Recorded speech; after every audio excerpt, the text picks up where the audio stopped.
Hi guys, welcome back. I'm Clockwork Noodles. Good to meet you. If you have just found me, hello and welcome.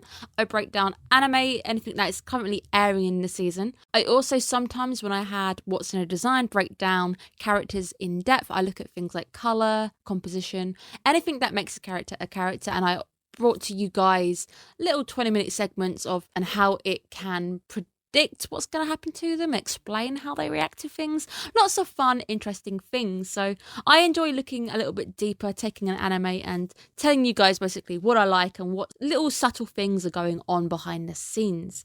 I have a Discord channel if you guys are interested. You can give it a like, get a notification whenever a video goes up. That also allows you to stay in the loop. I had a video go up today for my Valentine's special. I hope you guys enjoy that video.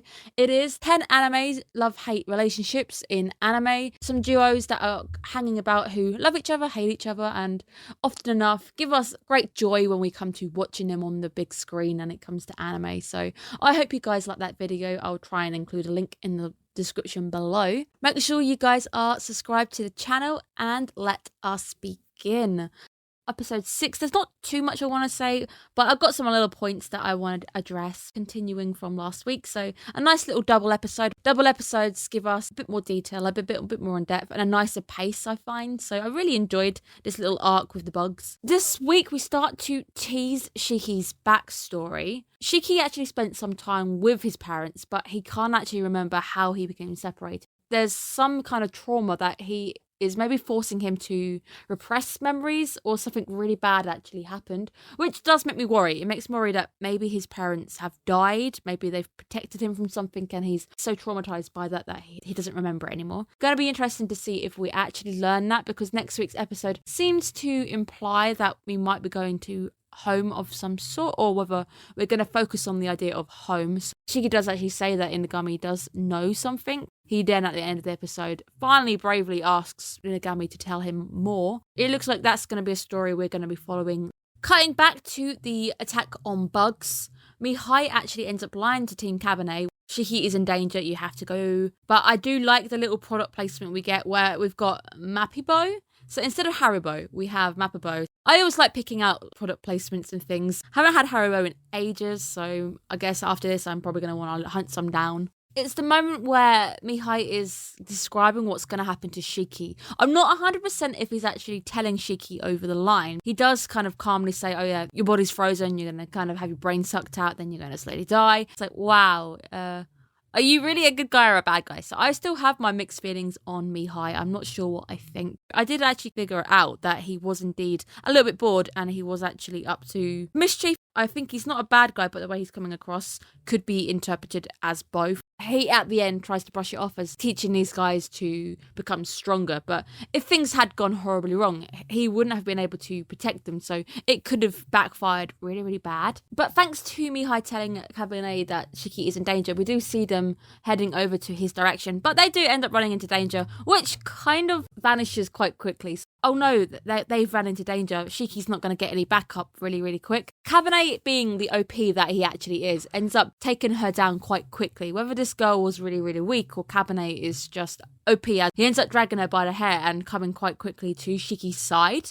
But we do see Mihai's backwards good guy act where he's actually starts to coax Shiki into moving and acting. So he's like, oh, well, imagine if Cabernet sees you like this, he's gonna what's he gonna think? It's all trying to coax Shiki into action, but it's the way it occurs, it's the very backwards way of doing it. Thanks to YouTube or documentaries or whatever it is that Shiki is watching online, he actually has some understanding on how mosquitoes work. Thankfully, the bug that we're up against. I did find it interesting to note that it doesn't look like Shiki is actually fighting at his best. So he felt ill before, he wasn't feeling great.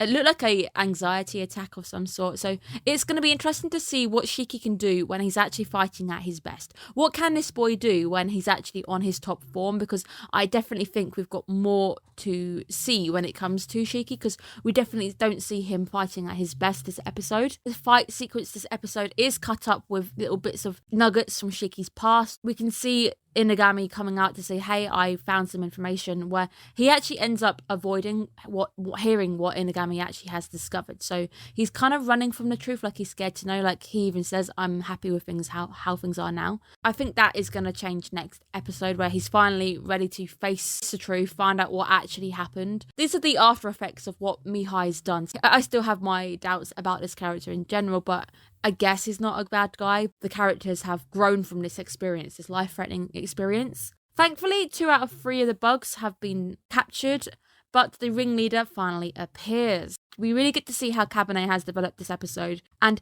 he actually starts to explain to the ringleader that he can't actually let them go. He can't just run away. He actually has to stop them, and it's really nice to see that he's finally really standing his ground on what he believes. He's very open with what he also believes now, and I don't wanna, but I'm gonna do this. I can't leave the building. In an odd twist of fate, 3 bugs suddenly become 1 bug as the lead bug decides to finish off her sister's 1 bug we need to destroy. However, this 1 bug does turn out to be a bit more that anyone can handle. Shiki and Akira both end up getting knocked out, and we see Akira actually stands his ground, and it's great because this is a little tiny bit of development for the character. Usually Akira would be in a corner freaking out, but seeing Shiki in danger, seeing Cabernet unable to actually do anything, and Cabernet really does find out the hard way that this bug really is the final boss. This bug isn't going down like the rest of them. Akira ends up standing his ground and attempting to do the right thing, but ends up realizing there's no water around and it backfires. But it is a little bit of character development nonetheless. This character is now willing to stand up to protect his friends. Cabernet's resolve to protect his friends also. The idea of wanting to protect his friends, we've seen this already. Mihai thankfully actually gives us a bit of indirect advice. He hasn't done a great deal so far, but he has finally given a bit of advice which helps grow Cabernet as a character. So this little arc, this little two episoder, all the characters are coming out of this episode as different, as stronger. Mihai tells Cabernet, use your kimono strength. You're not winning is because you're not using your kimono strength. We actually get to see Cabernet from the OP. So this has been teased in the OP, and I like the fact that it's something subtle. It's something a little bit different, but it's not majorly different. That he ends up developing the red hair, the glowing eyes, red being a sign of strength, being passion, being danger as well.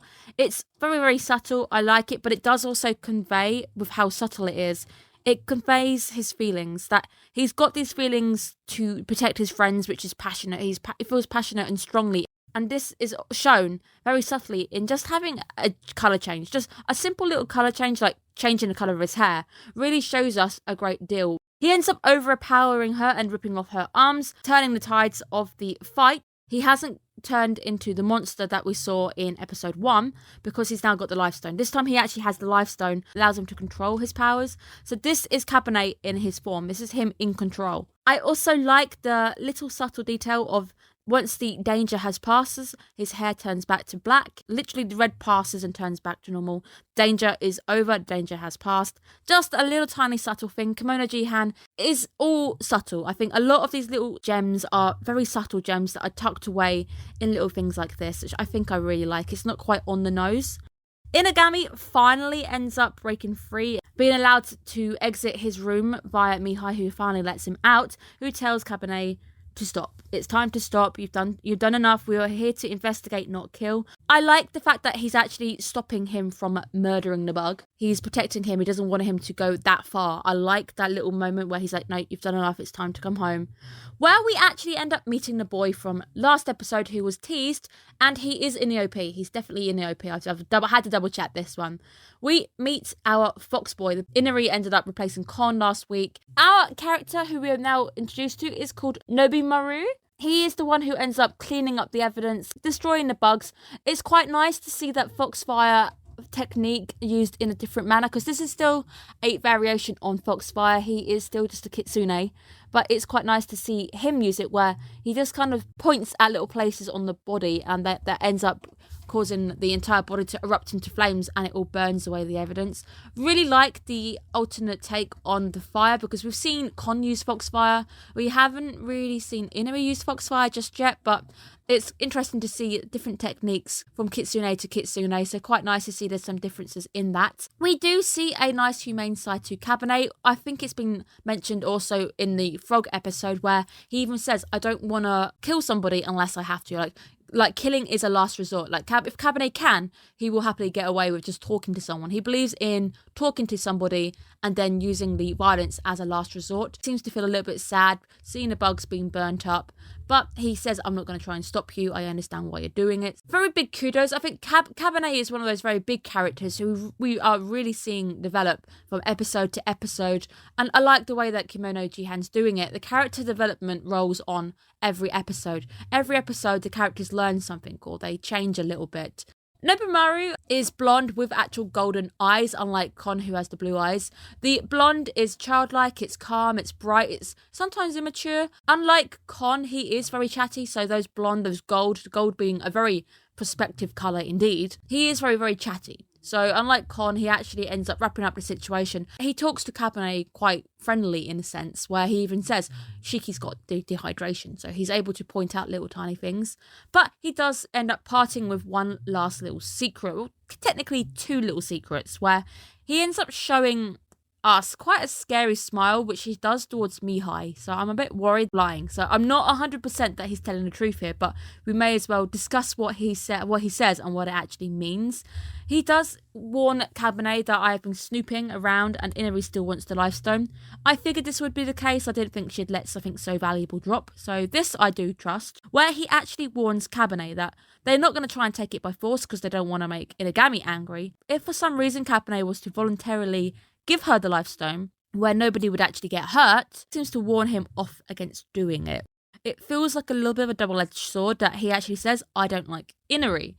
I'm not 100% sure I trust this, but it would explain why he's also giving the warning against giving her the stone. We will find out, hopefully this season, if he does actually like Inari or he doesn't. I'm 50-50. It might be the case that he's trying to get friendly and trying to gain these guys' trust. So he's like, oh yeah, I don't like her. Interesting to note that he doesn't mention Kon or anything. Mihai ends up getting his comeuppance very, very lightly. He doesn't really get any comeuppance for what happened. He simply says that he was giving everybody a chance to grow. Inagami babying them isn't going to help them get stronger, so he ends up turning it around saying that you should be thankful for me for letting you get stronger. To be fair, all the characters coming out of this situation have grown. We've got Shiki now realising he's ready to face the truth and listen to what Inagami has to say. Akira ends up standing his ground. Kabane now uses his kimono strength and able to control his powers and have his new form. So everybody technically did learn something. At what cost? Inagami is inferred to know how to kill a vampire. Inagami does actually know how to kill Mihai, but he's hopefully not going to. The wrap up of that, so Mihai doesn't really get any comeuppance or anything. Creepy cute moment with Kabane just being relieved to see that his friends are both alive. It's happy. It's the thing that means the world to him. I called this last week. I knew this would happen. I knew Kabane would forget about Kon, because he just kind of stands there going, wait, I feel like I'm forgetting something. And I knew this would happen, and it made me feel so sad. But thankfully, Kon doesn't take it too badly. But Kon really is my favourite character. I love her to bits. Next to Inagami, I like both the blonde characters. They're my favourites. Kon is best girl for me, and she doesn't seem too bummed out that he ended up taking days.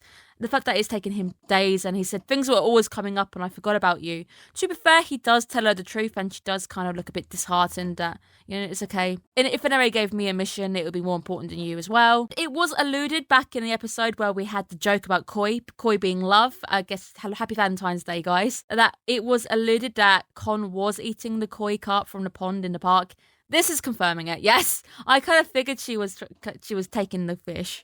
The entire cute little sequence with Kabane seeing Kon is overlooked by Nobumaru. Gives another warning as he's watching the entire situation. So my question here is, what's going to happen to Kon? Like, she's still in the park. I'm a little bit worried that Kabane might end up giving the Lifestone at some point to Inari. I'm a little bit worried that is a foreshadowing moment. Hopefully it's not, because I really don't like Inari, but it feels like that's a little bit of foreshadowing. At the end of the episode, we finally see Shiki being brave and asking Inagami about his parents. It was a good episode. There wasn't too much I wanted to say. Little things came out of it. Overall, the episode, the arc with the bugs, really just kind of showed us our characters getting stronger, some development there. Also setting up Mihai as a bit more of a tricksy Loki character. Definitely reminding me of Loki from 4, that you're not sure if you can trust the guy, but he's up to no good. He might have good intentions, but the way he's going to go around it is to have a bit of fun because he's also bored as well. My worry would have been what happens if things had really taken a serious turn. I doubt that Mihai would have been able to step in. I think next week we're going to hopefully see more information about Shiki. The title is Home, so we might be investigating what it means to have a home. The fact that Inagami's place has become a home for Cabernet. It's a home for all 3 of these characters. What's going to happen to Con? I really would like Con to find a place. She doesn't really have a place to stay right now. She kind of just seems to be on the outside, not really having anywhere to belong. I really hope that she finds a home as well. I hope that everybody next week finds home, finds what it means to be home. It will be interesting to see how our characters continue to grow.